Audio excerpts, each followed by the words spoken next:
नमस्कार, मैं मनीष स्वागत करता हूं आपको अपने इस यूट्यूब चैनल पे। दोस्तों, फिर से आपके सामने एनसीईआरटी के कुछ चुनिंदा प्रश्न हैं, ध्यान दीजिएगा, स्टैटिक जीके के हैं। पहला क्वेश्चन है सार्क के 1993 के बैठक यानी और जो कि सार्क इफेक्टिव हुआ था 2006 में, south Asian free trade agreement जिसे हम साफ्टा कहते हैं में शामिल कौन सा देश नहीं है। देखिए, जो सार्क है उसी का एक बैठक हुआ था जिसके तहत ये जो आपका साफ्टा आया था इफेक्टिव 2006 में। सार्क की स्थापना हुई थी 1985 में। इसका हेडक्वार्टर है काठमांडू है। सार्क में कितने कंट्री है? 8 कंट्री है। तो यानी कि जो साफ्टा होगा, साफ्टा का आपके फुल फॉर्म भी पूछे जा सकते हैं, तो south Asian free trade agreement है, ठीक है। या एरिया भी कई बार इसको मतलब कि दे दिया जाता है, तो एरिया भी रहेगा तो टिक कर लीजिएगा, लेकिन एग्रीमेंट ही जनरली दिया रहेगा। तो इसमें कौन कौन से कंट्री है? ऑब्वियस है, सार्क के है तो सार्क के सभी 8 कंट्री होंगे। कौन कौन से हैं? बांग्लादेश, पाकिस्तान, अफगानिस्तान, भूटान, मालदीव, भारत, श्रीलंका, नेपाल, म्यांमार इसका पार्ट नहीं है, ठीक है।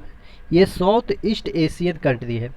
जो म्यांमार है वो ईस्ट में आ जाता है, लेकिन यहाँ पे सार्क है यानी कि साउथ एशियन कंट्री की बात की जा रही है, ठीक है। तो ध्यान रखिएगा, ईयू यानी कि यूरोपीय यूनियन की जो स्थापना हुई थी वो कब हुई थी? 92 में, मैस्टिक जो ट्रीटी है यानी कि संधि है उसके तहत। अब ये दो वर्ड से मिलकर बना ईयू यानी कि लास्ट में टू रहेगा, इस तरह से याद रखेंगे 1992 में, ठीक है।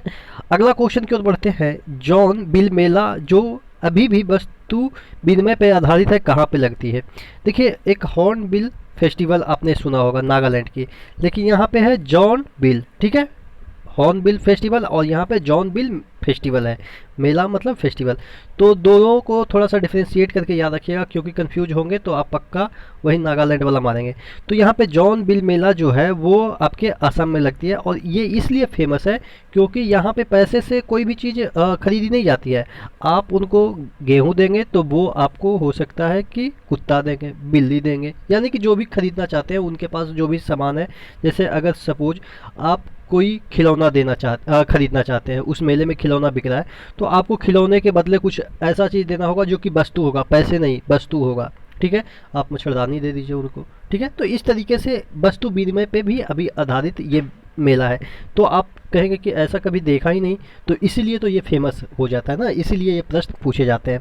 और ये सभी एनसीईआरटी में है, तो थोड़ा सा आपको डिफरेंट लग रहा होगा, ऑड लग रहा होगा, लगता होगा कि ये बेतुका बातें करता है, लेकिन क्वेश्चन जो डिफ़िकल्ट होते हैं या जो सिलेक्शन दिलाते हैं वो यही सब क्वेश्चन होते हैं, और इसको कभी कोई पढ़ता भी नहीं है।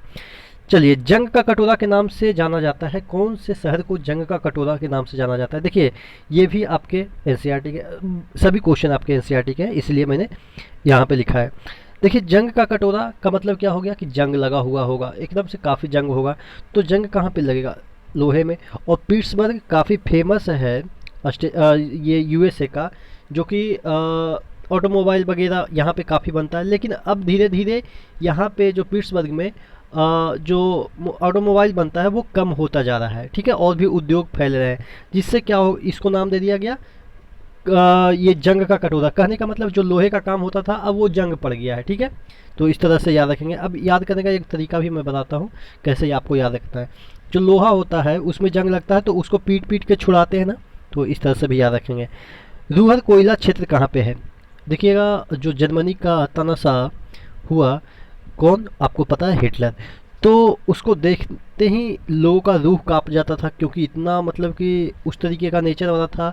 वो गैस चैम्बर में लोगों को बंद कर देता था, यानी कि एक आप मान के चलो कि कोठरी हुआ करता था, उसमें गैस छोड़ दिया जाता था और लोग मर जाते थे। तो इस तरीके का तानाशाह था यहूदियों के प्रति, उसका एकदम से जो रवैया था काफ़ी खतरनाक था।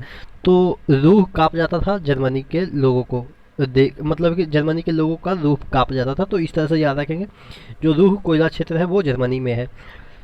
कोल खहोल खहोज नाम का सामूहिक कृषि कहाँ की जाती है? जो कोल खहोज नामक सामूहिक कृषि है वो रूस में की जाती है। इसके मतलब क्या हुआ? सामूहिक कृषि मतलब सपोज एक ये लैंड है, इस पे समूह के द्वारा कृषि किया जाएगा। कोई इसको मतलब कि जुताई करेगा, कोई इसमें बुआई करेगा, कोई इसको पटाएगा, और एग्रीमेंट के अनुसार सभी बांट लेंगे, इससे जो भी उपज होगा। तो ये हो गया सामूहिक कृषि। जिसके पास पीटर वोटर होगा वो इसको पटाएगा, जिसके पास जोतने का इक्विपमेंट होगा, यानी कि ये खेत जोतने का इक्विपमेंट होगा, वो जोताई करेगा, जिसके पास मैन पावर होगा वो इसकी कटाई करेगा। तो इस तरीके से सामूहिक कृषि हो जाती है, जिससे हम, और ये वाला जो कोल खहोज नामक ये सामूहिक कृषि है वो रूस में की जाती है। अगला क्वेश्चन है, मृदा सर्वेक्षण विभाग की स्थापना कब हुई और कहाँ पे हुई? कहाँ पे? तो 2 दिन पहले मैंने आपको बताया था कि इसका जो मुख्यालय है वो नई दिल्ली में है, ठीक है। और मृदा मृदा और जल सर्वेक्षण ये आपके देहरादून में है। सिर्फ मृदा रहेगा तो वो आपके दिल्ली में है।